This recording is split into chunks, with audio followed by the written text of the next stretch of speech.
Thank you very much for having me and for the introduction. I'm excited to be here as a trauma psychologist. Was really excited to hear about the project. And as for the title, this Imparting the Narrative relates a lot to my own work. I work with an intervention called narrative exposure therapy. And this is an intervention designed for the survivors of extreme violence and trauma to be able to put their story together, organizing memory to help them be able to tell their story, and that there's a healing process for telling the story of what happened to them that can then help address the symptoms clinically for a trauma disorder. What's an important piece for narrative exposure therapy, or NET, as I'll refer to it later, is that there's also the building of a transcript that we use then to document human rights abuses, or to use legally to help with the asylum process, or it's just a book of someone's life to keep track in an archive, essentially, for the person. So I think it aligns quite well, even coming from clinical work, with identity on the line. So for the next intense 40 minutes, I'm going to try to give an overview of what my tips or guidelines from my experience of field work and clinical practice would be for setting up the interviews. What's important to know, ultimately, always keeping the interviewee safe, and that their information is safe, and that this is a good process for them as interviewer and interviewee collaborate to build these stories. And I hope that it can help everyone have an end product that they feel really proud of, and it feels accurate, and there's confidence in the stories that are collected. So to start with the interview itself, this space for me is a very sacred space. There are so many obstacles to just even get two people to sit in those chairs across from each other and get ready to tell a story and to receive a story. And unfortunately, since the time before, when we were wanting to set up the initial talk, a big thing has happened in between for coronavirus, and this is adding yet another hurdle for many people, another stressor on these topics, another point maybe for disconnection.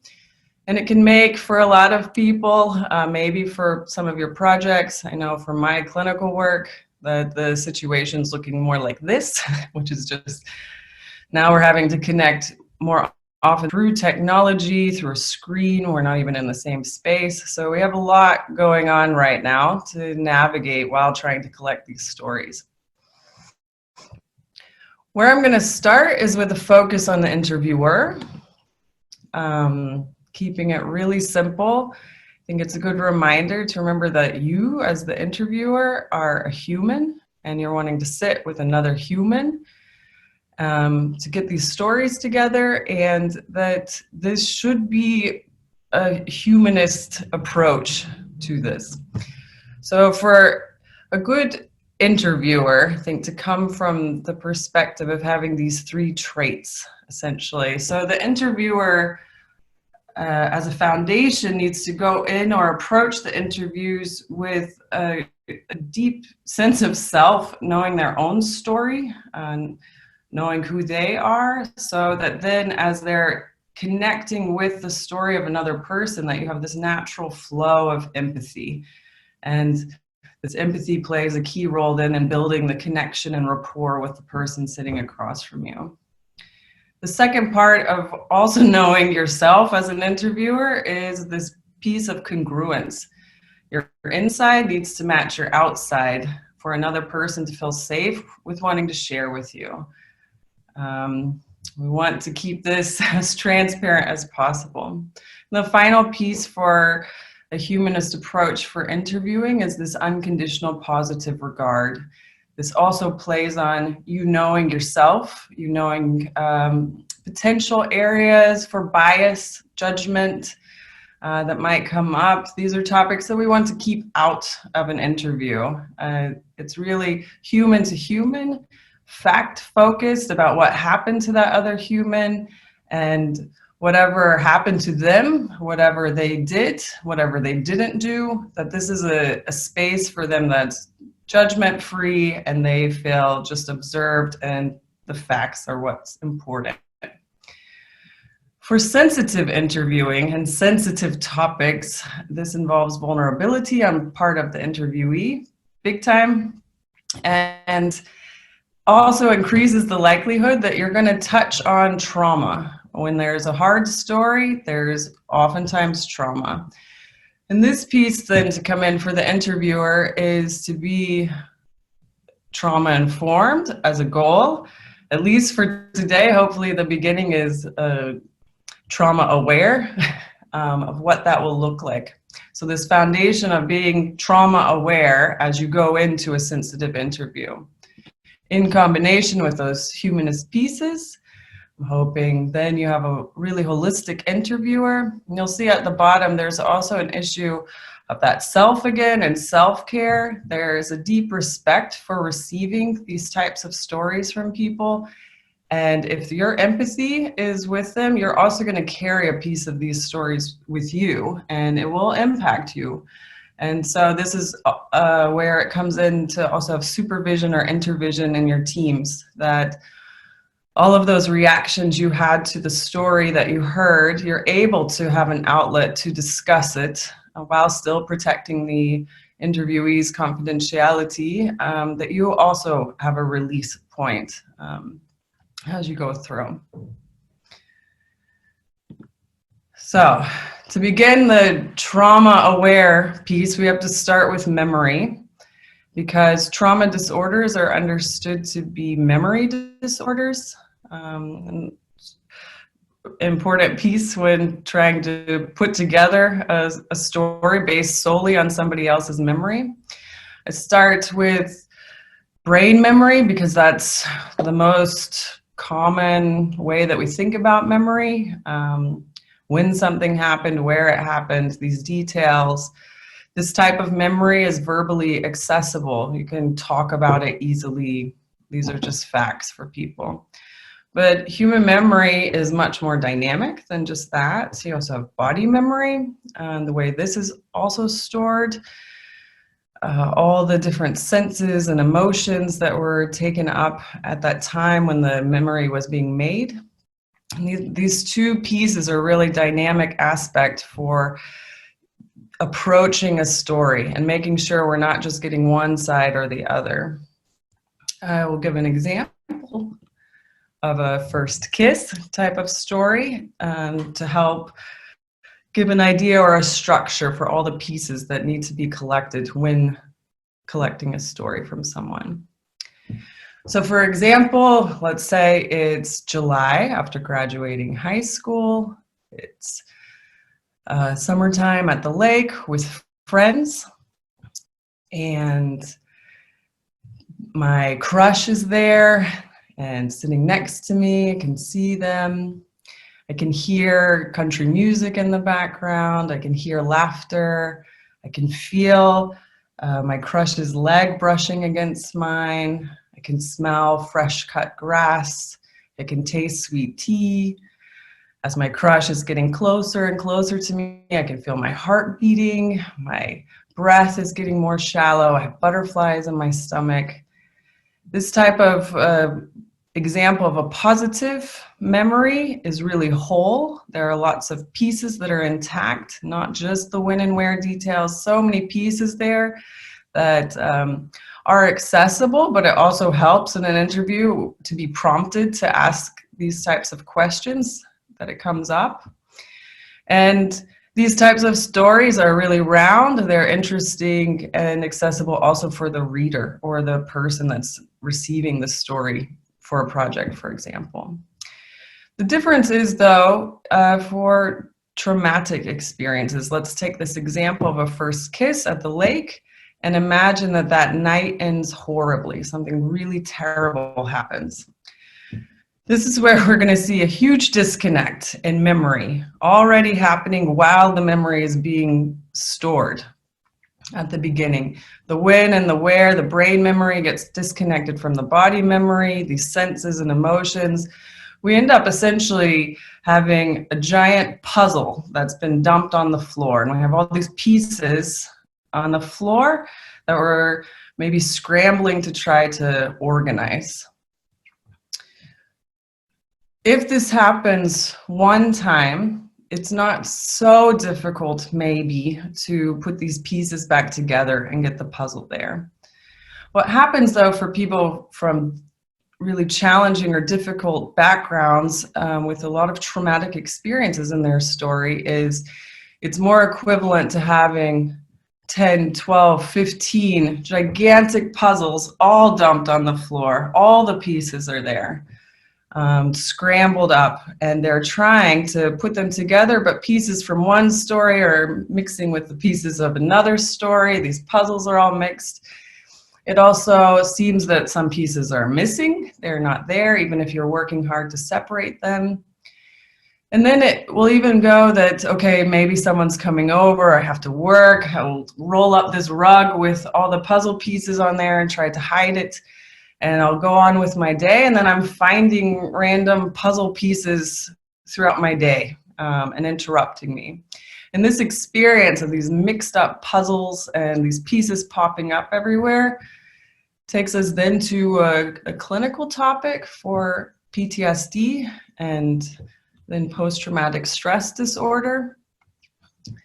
As an interviewer that's not a clinician, you don't need to know the ins and outs of PTSD, but you need to be aware of what it is, what it looks like, the way people describe it, especially if they're sitting with you telling a hard story, that you're on the lookout for maybe some signals that this is more than just a difficult story to tell, but it might be going in a direction for clinical support.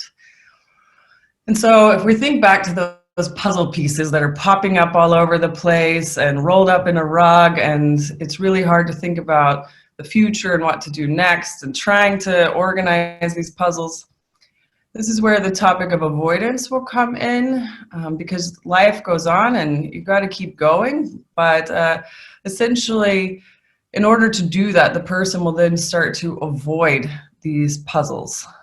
They will avoid certain people or places where they see these pieces are popping up all the time.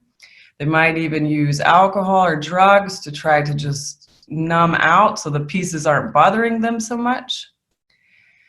However, at the same time, no matter how much they try to avoid this, there is this level of re-experiencing.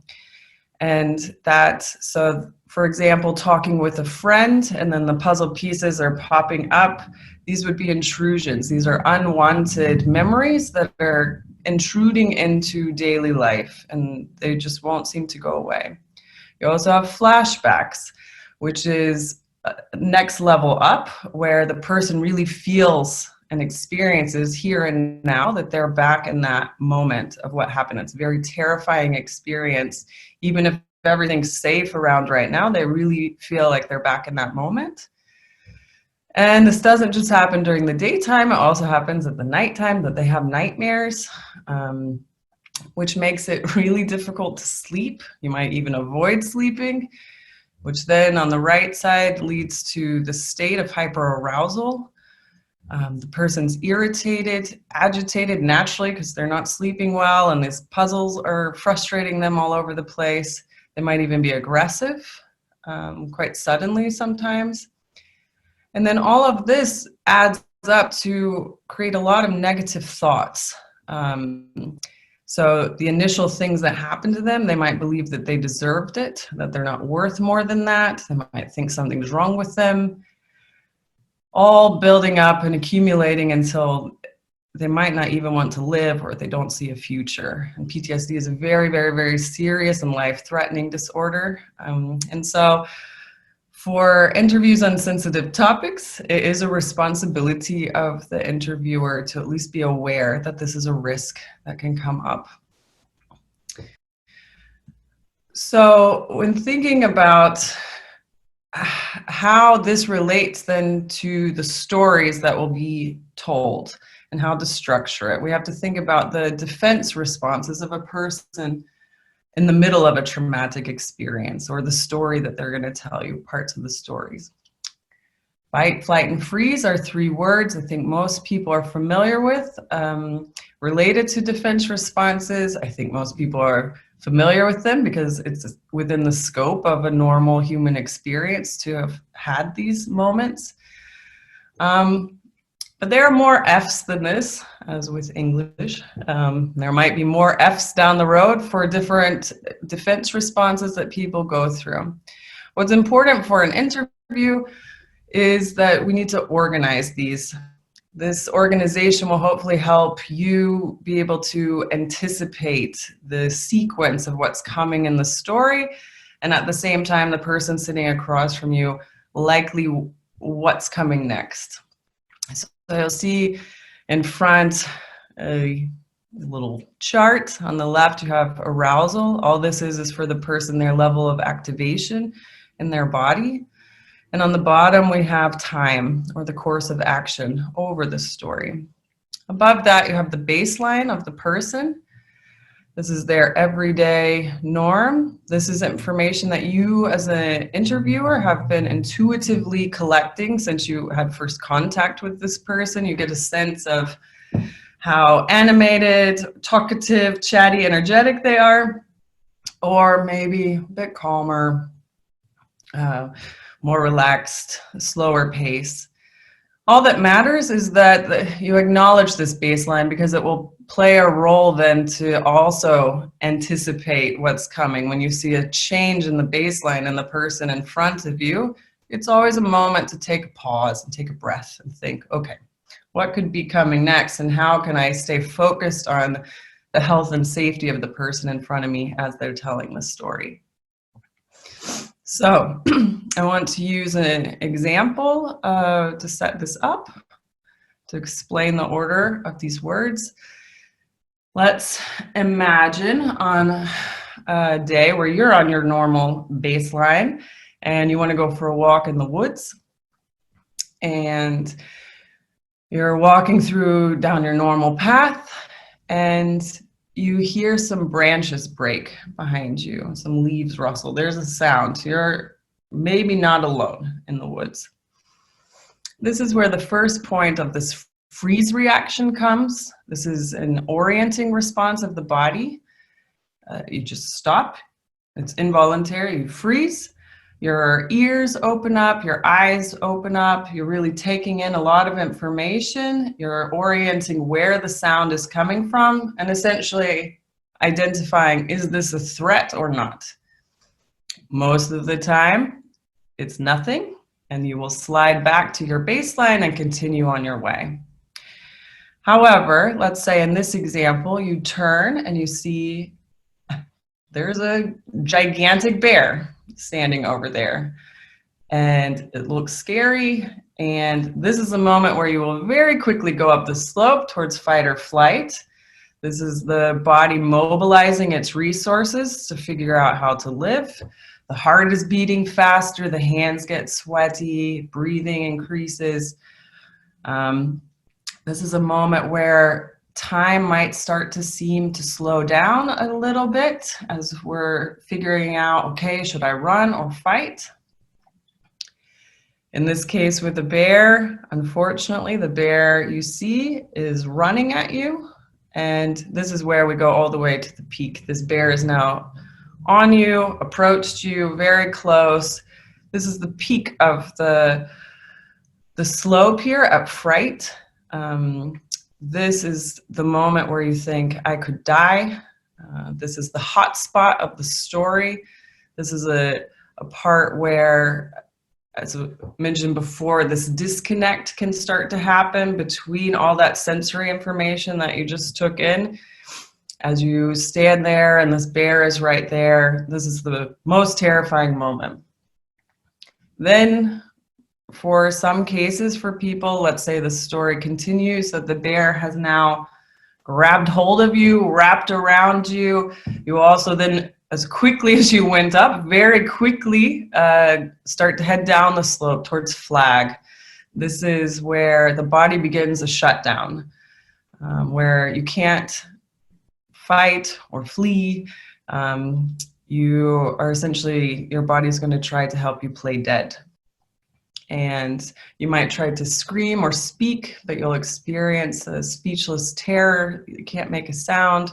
The body's getting cool and slow as you slowly are making your way possibly to the ground, which would then end in faint, which is essentially to make you look essentially dead to the threat. And this is a point in the story also where you won't remember what happened there. Another aspect to say about that peak at fright, what's happening here, so is a mix between each side of this slope. You're essentially, why it's going to disconnect different parts of the memory is also because it's two systems on full blast. We have all that energy from fight or flight. Inside, the whole body is revving. This is the part where you're getting hot. That's why it's a hot spot. Blood is flowing everywhere. Because just in case, maybe you'll be able to run or fight. But then at the same time, the bear is so close, the body also is preparing for flag. So this is a moment in this experience where we say that the person has their foot all the way down on the gas and all the way down on the brakes. And they can't move, but all systems are going. And so the brain is terrified, thinking it's going to die, and the whole body it's an extremely expensive and stressful process on the body. So it makes sense that then memory isn't affected in this moment. As a quick overview. Thinking about then the interviewee and this person, this vulnerable person who's been through these experiences, some like a version of what I just mentioned. This person to be able to, first of all, have access to these memories and all the pieces. This is very complex, especially if they do have symptomology for trauma disorder. And then to be able to put it into words and share it with another person. But then this work will be used for a greater good that other people will view. There are a lot of steps to creating an atmosphere in which this is likely to be beneficial for that person and also for your project, for example. So put together a few aspects I think that the interviewee will need to be able to even approach the idea of sharing the story. This will involve a lot of transparency, that it's really clear what is going to happen, who you are, that congruence from before, what the project is, what will be done with the information, that this is all really clear. Because this sense of control for the person, the control that they didn't have over what was happening to them in that traumatic experience, that at least in the retelling, that there's a sense of control over what's happening to them and their story. And that this is predictable. They know exactly what steps are coming ahead for each session, for each talk. There's a routine to it, that there's structure, organization, support, containment around what is happening. This container around the person will help them feel safe. And then the safety, all of this adds up with what I call a positive familiarity. This is that whether they're in your space and you're meeting in person, or they're at home talking through their laptop, giving an interview, that there is something grounding around them. That so as they go back in time and try to remember and relay this memory to you, that they also are able to stay in the present, and that there's something positive and familiar that helps them stay safe to tell the story. So my recommendation in general for these types of sensitive interviews is that the overall interview design will have these kind of 3 steps to it. You're going to have the chronology.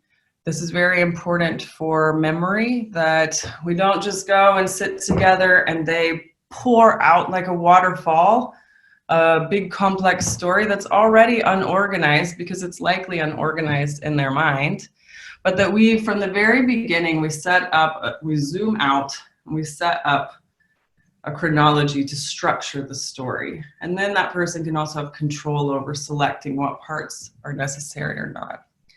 Second part is the milestones from that chronology. Each of those milestones will get a full and round chance to share the narrative. And that this narrative at the end is transcribed. So you might be recording interviews, but there also will be a text of sorts involved. And this text needs to be dedicated to the whole experience of the person sharing the story, not just a kind of cold, distant, historic perspective, which might be what's needed for the project, but that the person who's just given this story also has a very round and respectful account of what they've just shared. To go into a little bit more detail, so in narrative exposure therapy, we work with people and we set up the chronology from the beginning, from birth until today. And this will look like, essentially, in net, we're laying stones and flowers to represent the big milestone events in life. What's important during the chronology section of the interview is that this is a part where we're trying to get all the pieces laid out, these puzzle pieces from before. But we don't want to open up all these boxes, or it's just going to lead to more confusion for the story, and we're going to have more puzzles, separate puzzles getting mixed together. So this point is we're separating these puzzles, at least into piles. For each of, in order to do that, essentially, what we do is a little structure of, you're only going to say, give it a date and a location and a description of what happened. The first day of school, the day the war started, and that's it for that day. We're essentially just collecting all these pieces. For a specific project, there might be a range that's in focus. So however big you zoomed out at the beginning, now you'll collaborate with your person. Okay, these are the parts that are pertinent for what we're working on. And how do you feel about that? What are you comfortable of these pieces then with sharing? Let them be in charge of their story, and then it's really a collaboration for choosing then which of these milestones you will use to go into the narration phase of an interview.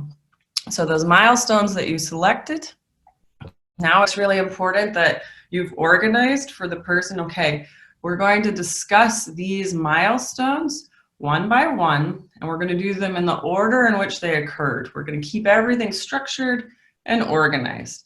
This not only helps you with getting the story, but it also really helps that person stay calmer and probably have better access to each of these memories. What a narration will look like for the session, essentially, is that when a person comes in, we're going to have this build-up phase. I tell people we are essentially writing a screenplay together. I'm going to ask you a million questions about the setup, where this is. We can pull out a map. You show me on the map. You can draw the space. You can organize objects to help me get a feel for what this place was before we even get into the main part of the story. And so with this section of it, this is also a nice memory primer, helping them slowly get into the part that really happened. For the hot spot of the story, this part can come quite quickly then once you've built up enough rapport. And as this is moving up then into the hot spot, this is a part of the story as you're talking that might start to go really fast. You might notice this if the person's speeding up. That avoidance that I mentioned before, this could come in. A lot of people, when it's uncomfortable, they don't want to sit in it too long. And these will be kind of techniques that you'll need to employ later to maybe let them have a break, but then loop back around. And you're going to need to cover whatever the hot spot of the story is, maybe a few times You might even need to use the example I gave before with the brain memory and body memory and all these cues, that you have some questions, concrete questions to help structure this spot to get all the information possible. And finally, for the narrative phase, is that each of these types of sessions needs to end with a cooling down. And this looks like, you'll see it in the person in front of you, that they've essentially reached a safe spot in the story. It doesn't mean, especially if somebody had something really complicated and horrible over a week and you can't talk about this whole week, but that there's a little break in the story. And this is where we'll try to draw and come to a close.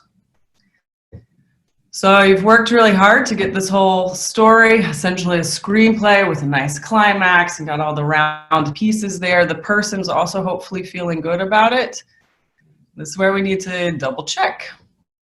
This transcript phase, like I said before, maybe you've been recording the entire session, but in order to really get it all together, we're going to need to type up essentially after the narrative. That person leaves. This takes 20 to 30 minutes. You just type up everything you can remember that they said. It's fine if stuff's missing. It's fine if stuff's wrong, because the next time you'll meet, either after the break or the next session, you're going to read this back to the person. And it's really good for them to then, the thing they just told, then to hear and get a feel for it from another perspective. This is a space to allow for edits and corrections, missing pieces that now they suddenly remember again. This is also the mind the gap phase, where we're starting to see, there are holes here or there, and this gives us a chance to fill those holes. At the end of, after having collected all of these narrations and all of these transcripts, a last session with the person to help with their own autonomy and also reduce risk that they'll withdraw from the project would be to reread all of the texts together in order as they happened and give a final chance for editing and correction. And for the person to get a sense of, whew, that's what the whole thing sounds like. Or this is what other people are going to learn about me or my family or my community. And they get a chance before it gets released. So just some tips for interview process, a little bit more technical. A checklist would be that you have to have some type of agreement that's signed, even if it's a gesture. In my work, this is required, but in different projects, not necessarily, but just that there's an agreement between the two of you, that it's clear to them exactly what the project goals are, what's going to be used, how their information is going to be used, how it's going to be collected, how it's going to be stored, how it's going to be used, who access to this information, what level of control they'll have, when the information will be destroyed. All of these parts are really important for the interviewee's control over their own information. And then it's always important to have a piece in there that really clearly stating your participation is voluntary and you can withdraw at any time and there's no force. All of this will then lead to the safety topic, which should always be the priority, their health and safety. And so especially if you're having electronic interviews, there are lots of times where a person might just disappear for a while. And if you're worried about them, we don't want the first thing to do is that we have to call police or emergency services to find this person because we've just stirred up all this trauma and now they're off. Ask beforehand for someone that they trust, that they don't mind as a contact person that you could reach out to if you're not hearing back from them and you're wondering how they are. And then also always have in your back pocket a referral for each of the projects that you've set up some psychologists or psychiatrists a bit familiar with the work that you're doing that you could, if a interviewee starts saying, I'm not feeling well, I'm not sleeping well, I'm getting more angry through the course of this, that you're armed and ready with some support for them. Technology, especially if it's electronic sessions, it's important to do a checklist with their equipment, that they know how to use it, that they have everything that they need. that you have a disruption plan for when the Wi-Fi goes out, the program crashes, all of the things that can go on, this nitty-gritty stuff you have discussed. For electronic interviews, it's also a tip that a lot of times for the person speaking on their side, especially if they're at home and confidentiality can be iffy, people just walking in, sometimes it helps that they are wearing a headset or headphones, so at least half the conversation is hidden. The setup, if you're in person or they're at home, discussing what the space should involve for them. The space should be whatever they need to feel the most comfortable possible. If you're going to get the best information and they are going to feel the most confident about what they're telling you, this positive familiarity comes in here. They have comfortable clothes, they have something to drink. They can sit in a way that is comfortable for them. Also that hours are going by and you don't want all their blood pooling in the bottom of their legs, and that this is comfortable. And you have to think about this before you start opening up these interviews. And then finally about scheduling, it's really important that you don't have too much scheduled before starting, that you're kind of rushing in and not being able to get grounded before you sit with the person, or too many other things going on in your head. The sessions are always longer than you think they should be. And so allow for this. Make sure for both sides that it's scheduled at times with the least amount of potential disruptions from other people, children, partners, whatever, that we make sure that this space is blocked off. During this time, it's also understood from both sides. Phones are in airplane mode, or we don't want notifications popping up on a screen, or people sitting in an interview checking their phone the whole time. And then also that both of you, after the session's over, that there's nothing scheduled too tight on the other side of it. That you have time to come down, both of you, on your separate paths before going into the next thing for your day. So before starting each individual interview, practical tips, you address these interruptions, also specific for that day. You have to think about your schedule, what's going on today. You need to take care of your basic needs. So having enough water, going to the bathroom. We don't want to be the one that's interrupting the interview. The interviewee also, before you jump into the topic that you're sitting together, you check in again that they're still in agreement and understand their participation. If they have any questions, you check on their potential for interruptions, what you're supposed to do if someone does walk in the middle of it. Do you keep talking, or have a plan? And also that their basic needs are addressed for water and going to the bathroom before you start. Then as you're sitting there and you're about to jump into the topic, this is where you'll ground yourself, you'll model it for them. You're going to try to establish some type of eye contact and a deep breath before going into this sacred space.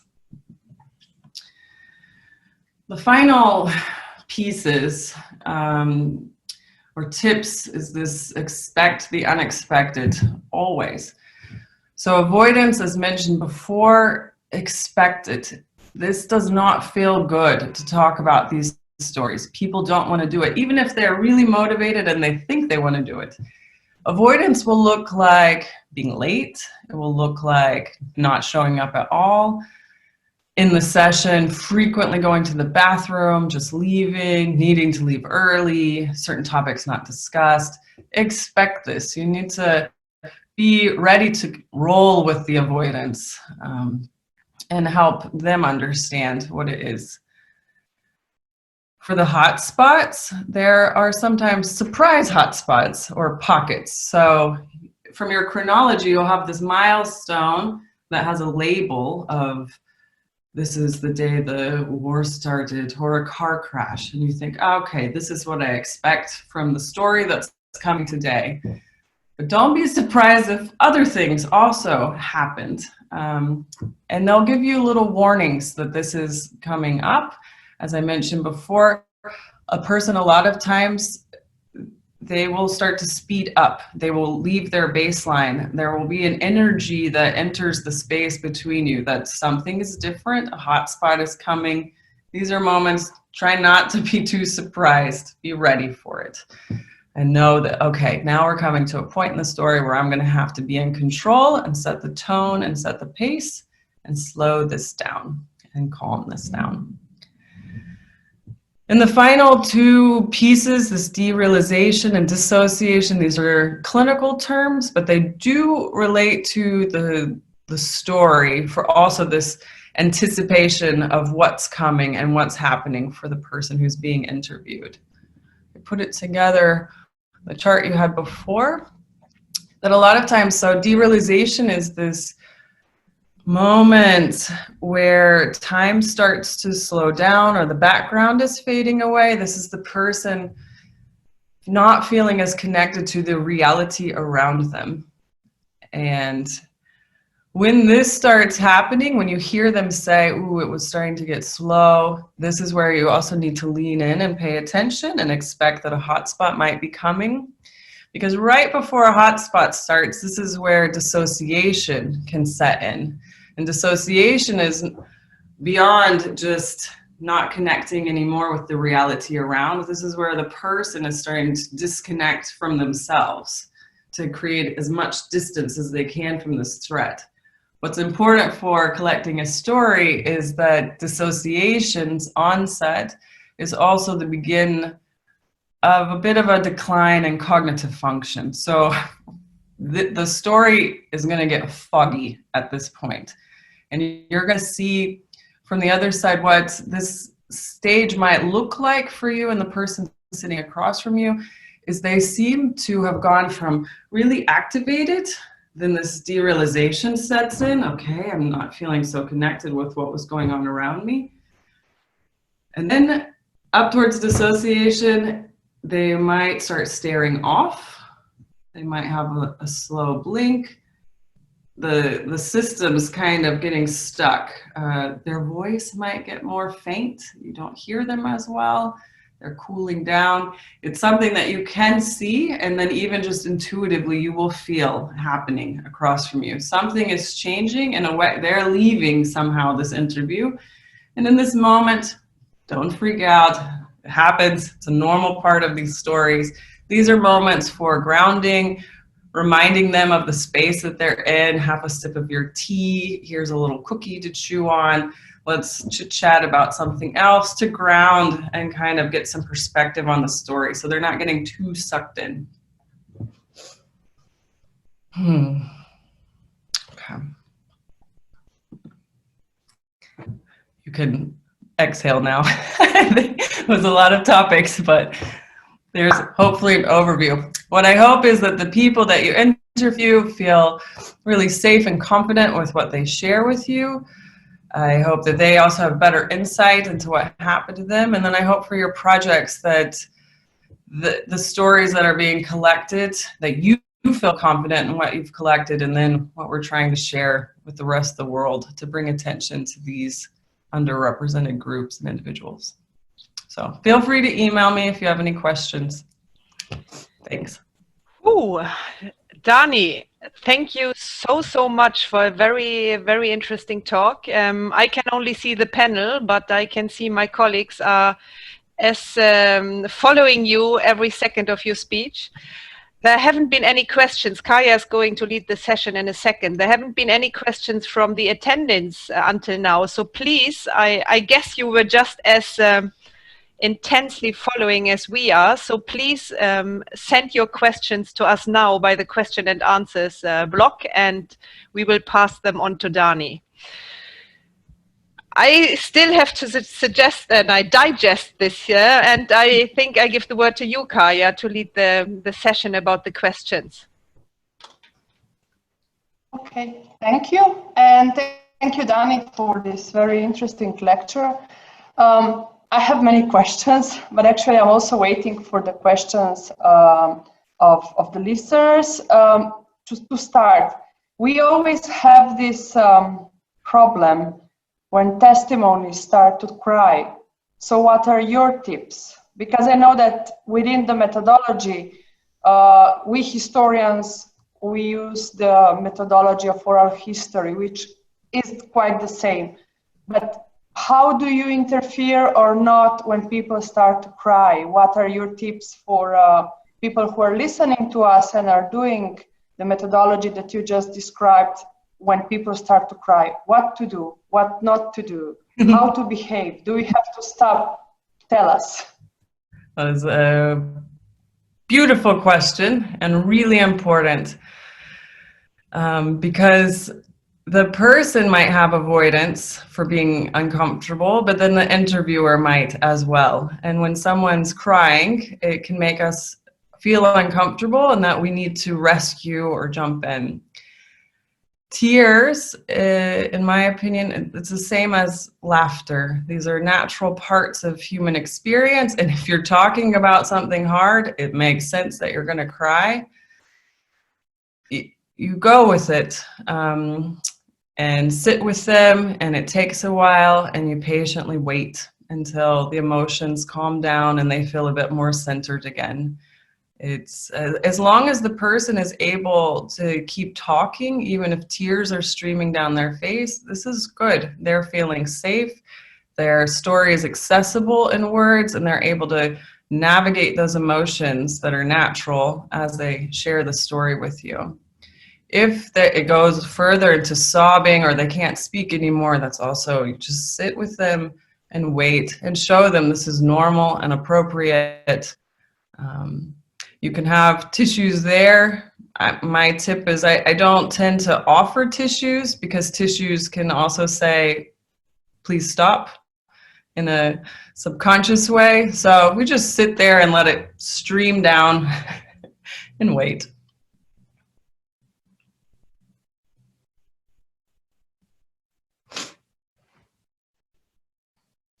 Oh, I don't hear. You're muted. Sorry. Okay. We have two questions now, and I do think that they are quite, they're asking about the same process, which is, first, what is the best way for the interviewer to support the interview during the hotspot part of the narration? This is what you were just discussing right now with the crying scene, but maybe also other situations can occur, not just crying. They can also become much more agitated, or can they become also violent? It is a possibility. So that point going into the hotspot where I said dissociative symptoms can begin, this disconnect, depending on what happened in the story. For example, having worked with child soldiers or combatants, they can suddenly be so sucked into the story that they really feel that they're there in the room and can reenact what was happening in that time. So that's where these tips to pay attention to the change in the baseline of the person also will help you stay safe if that risk is coming up. Because the moment that that person is speeding up, whether we're about to go into the hotspot or in the hotspot, that is the moment where it is, you are in charge. You are responsible for the interview. So figuring out gentle ways to redirect, to get them to take a pause, to get them to come back down into the moment. This is a whole workshop essentially with what these techniques look like, but figure out for yourself. Your job is to essentially try to slow them down in a gentle way, to recenter, and then maybe if they're balanced again, then you can restart the story. There's a lot of looping that happens in this phase of, they will go forward really quickly, and then you will signal it's time. Whew, that was a lot, what you just said. How are you doing right now? We pause for a moment, and then when you see they're calm again, then we will loop back. So what I heard you saying before, at this moment, rewind. Let's go through that again. And you'll kind of do these little loops through the hot spots, making sure that they're good and getting all the information. Okay, thank you. Maybe we already answered one of the other questions that just showed up, because Ivalo asked, how do you work with the cool down process? And I think that you just say that there can be a lot of cool down processes during the same interview. Yeah, this looping from heating up to cooling down is always there. It does feel like a fitness course, essentially. The cool down is really important, even though people just want to leave after the workout's over. And you're going to have, their avoidance will also make them want to leave quickly, possibly, or even an excuse for needing to leave. That's why that scheduling tip was there, that there is no excuse. We've made enough time for this. What the cool down will look like, you will feel in your stomach when it's hit a safe spot in the story, because that person's energy has just switched, that they're looking a bit cooler. You both will relax, and that's your moment to kind of jump in. Okay, it seems like we're in a safe spot in the story. This is where we're going to stop. This is where we're going to start to be back in the room. Let's exhale. You don't have to say it, you just do it. They will do it with you. Whew, okay, that was something today. And then check in. How are you doing over there? How's your body feeling? And then you'll slowly transition to try and get the brain activated, then thinking about, okay, and what are you doing after this? And this is your final way out, is then to switch gears, essentially, and start thinking about not the past and not the present, but also then, okay, what's coming next? Yeah, but we have two questions which are very similar, and I think that they will go together with what you were saying right now. So the cooling process already started, but they are still crying, and actually they cannot stop crying. So is it acceptable for us to also start crying? Because of course we are also human and we have emotions. Can we cry? Can we not cry? And how the crying can be perceived by your own perception of the interview? Is this crying going to affect the results that you would like to show of all the interview that you are doing? Yeah, it can. So there is a level of humanity and a level of professionalism that needs to be balanced in the session. It is very good feedback to normalize for a person the story you just told that you're crying about touches me and it makes me cry. It is normal to be sad about this. This is empathy. This is beautiful. The balance is if you are overtaken by your emotions and lose control, or that the other person feels the need to take care of you, then we've lost control of the setting. Those are the topics for your own insight and anticipating your reactions, what your topics are. Those are the topics for intervision. There will be certain stories that certain people can't handle. And so kind of gauging this, I think if you can control tears coming out of your eyes, you can let me know how you do that, because I haven't figured that out yet. But the balance between tears falling down and going into a full cry is something different. We're in charge. We're taking care of them. Try your best. Let them finish crying. Let the session end. And then if you need to go into the bathroom and have a good bawl, that's the space to do it. Thank you so much. Catherine, do you have any comments? Yes, I'm wondering all the time where the responsibility for us historians or museum employees are, because we are no professional psychologists. And one of my colleagues asked here, is it at all responsible to go in the hotspots? So where shall we back off, and where should we keep on asking? Because one thing is that we have an interest in what has happened, but as you were saying, this is so personal, and this can do such maybe also harm to a person. And is it do you have any general tips to us who are not professionals? And you said already it could be a good idea to work maybe together with a psychologist, to have somebody backing us up if we have the need to talk to someone, or our informants need to talk to someone. But are there any issues where you would say, as a historian without a professional knowledge about how to deal with trauma, and we don't have that, back off? Don't don't go any further, don't go back, don't ask again. Is there anything about this responsibility and knowing one's limitations aspect which you can say something more about? Yeah, I think so. We also, in NET, we train lay counselors, people without a mental health background, and kind of giving them an update. So this is a topic that we're confronted with. When thinking about your specific project and these types of interviews and the hot spot, it is not your responsibility to clinically evaluate or treat them. This is not a psychotherapy. So I think one clear tip would be there shouldn't be any process around what happened. You are there to get the facts, all the facts, just the story. This is still within an ethical range, just collecting the story. It's the same thing that a lot of them might have to do with police, with legal processes, these types of interviews. The moment, though, that it goes into processing at a higher level, then you can run the risk of going into a therapeutic direction. However, you have no training in this, so if you want to process that way.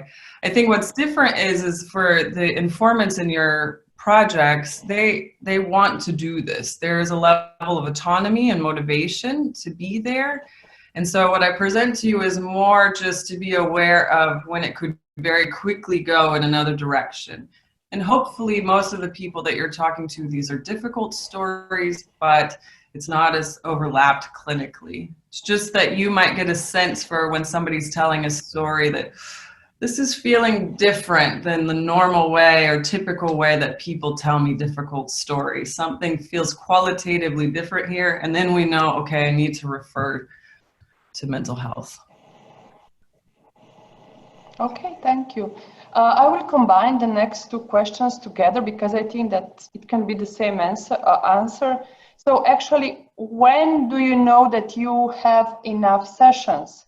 Do you agree that it should be 2 or 3, or is it's one enough? Because actually we are collecting immigrant stories. But then the other question is also, maybe we know what we would like to hear, or there are some experiences that are much more important for us to learn about.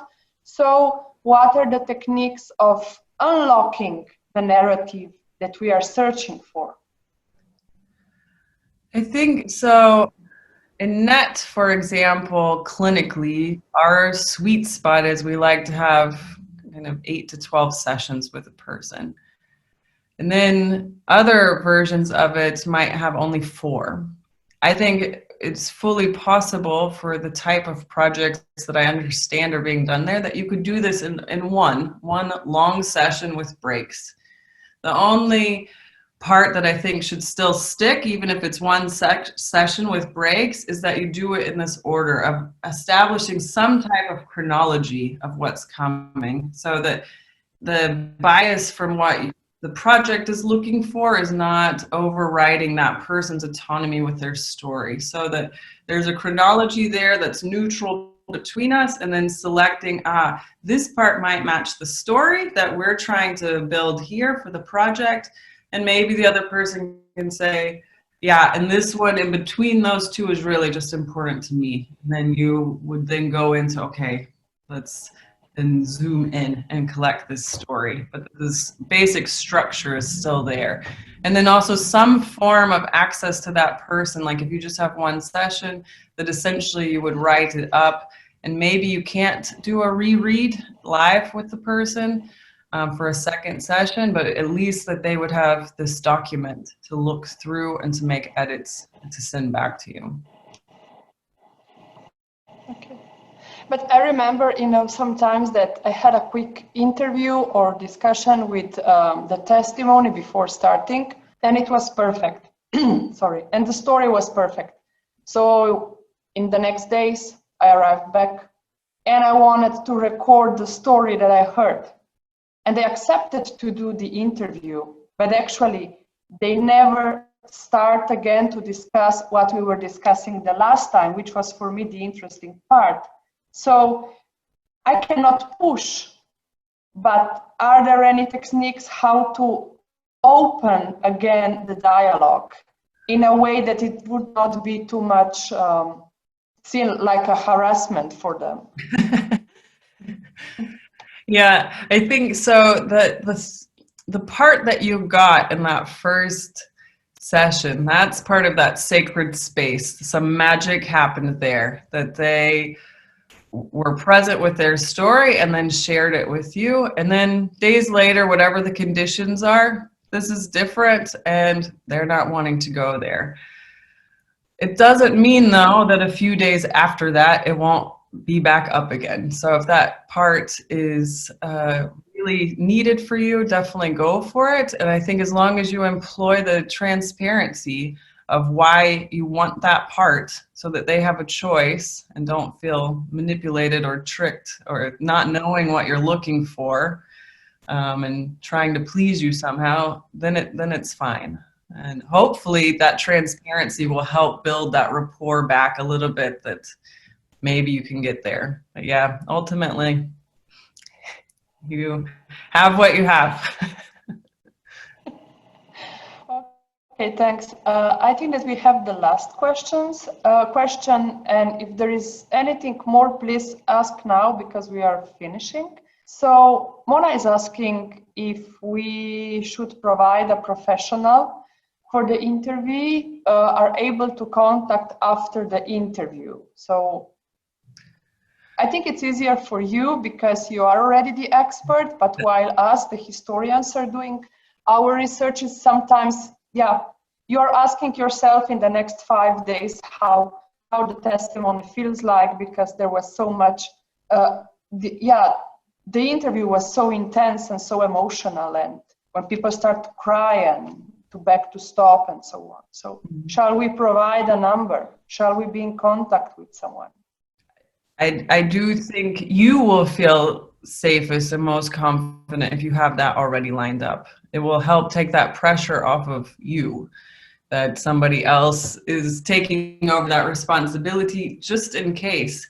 There's also a bit of magic to this, that when people are offered it, when it's available, when you say in the informed consent or something, and here's somebody you can reach out to if you need to, it already relaxes them quite a bit to just know that this resource is there. So it's even less likely that it's going to flare up in an unexpected way because the pressure's less.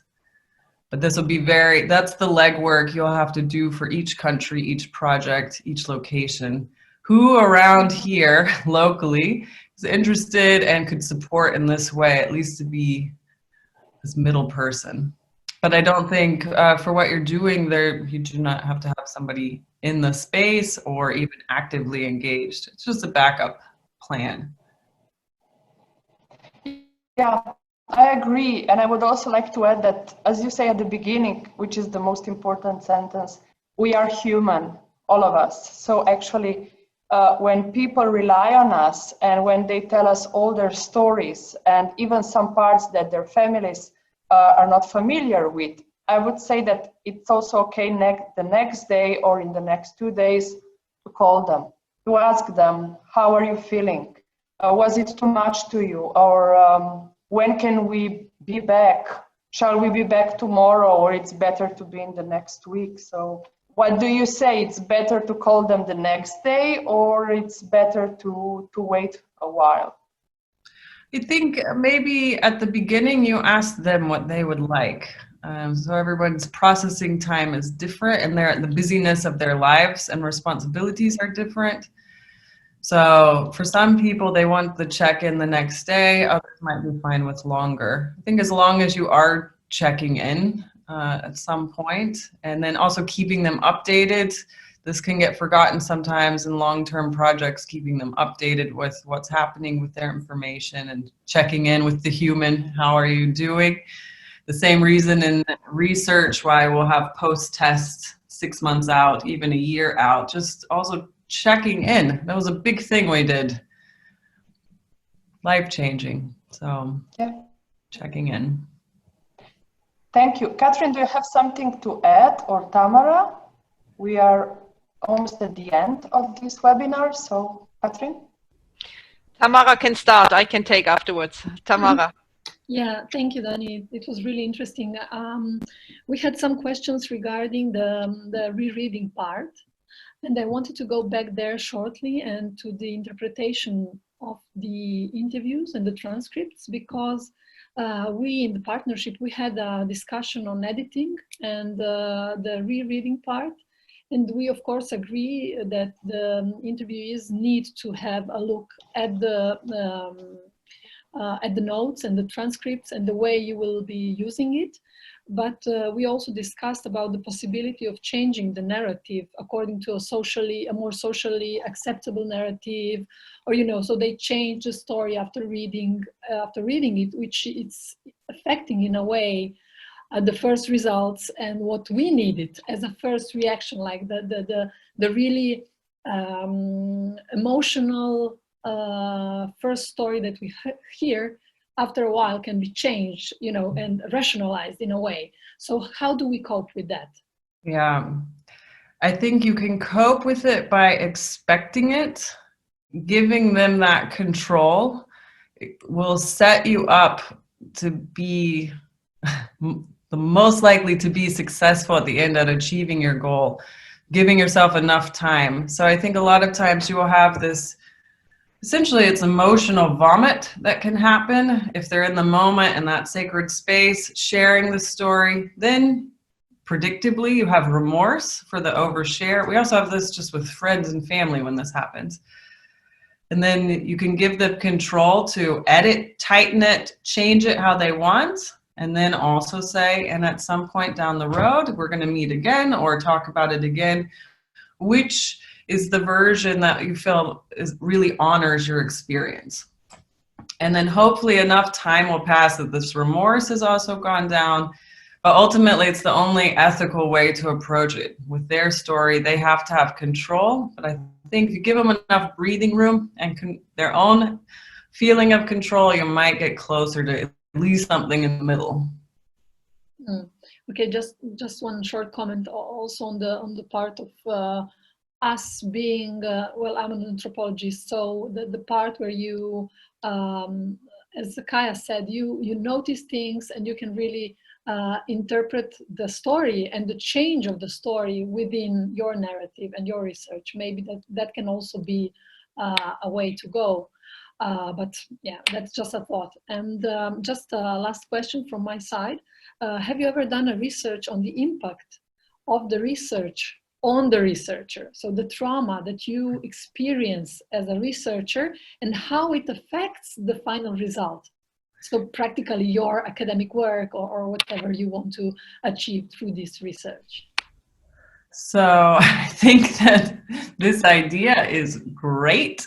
And then it seems to be avoidance on the side of psychologists to not go there on this. Subjectively, this is also a big part in my own work and with colleagues. Yes, the weight of these stories, the people who carry the stories, it impacts you, it changes you. If you had really good empathy with someone, it's now part of your story, it's there. And so I think the part for self-care for everyone, this is what will need to be the focus. Maybe one day there'll be research showing this, but that you understand your story and how their story is now melded together. And this will help you then with predicting bias or changing a story in the direction you want it to go. There are lots of outcomes. We try our best to stay as neutral and objective as possible. This isn't always the case. And so of course you show up in your own work somewhere and carry a lot home. Thank you very Let much. your partners know too. This is the work I have, and we'll be there. Okay, I think we just have to end now slowly, and we are already a little bit over time, Danie, and that shows how interesting your talk was. So once again, thank you very, very much from all of us on Identity on the Line. And I can still see that there are almost all participants still with us. So that means that this was interesting from the beginning to the end. Thank you very much. To all of you attendees, we have just two small announcements, further announcements. This talk in its whole will be, you can find it on our website, Identity on the Line's website. So we are hoping to build up a kind of archive of different talks, different presenters and speakers. Danie was the very first, so this was perfect. And you will find them there for everything you might want to look once again about. But Kaya, we are going to plan new webinars in the month to come.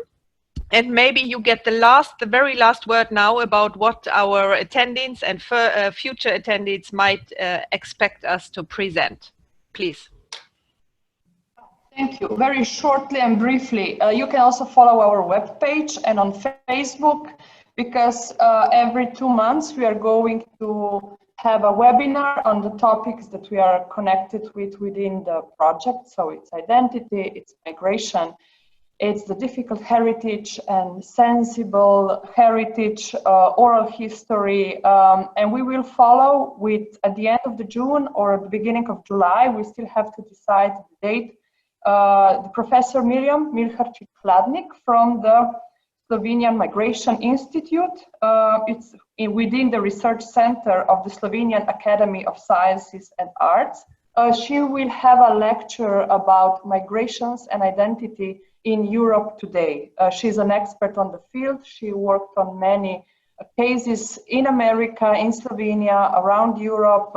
So I would say that she has a lot of things to share with us, and I look forward for the next meeting.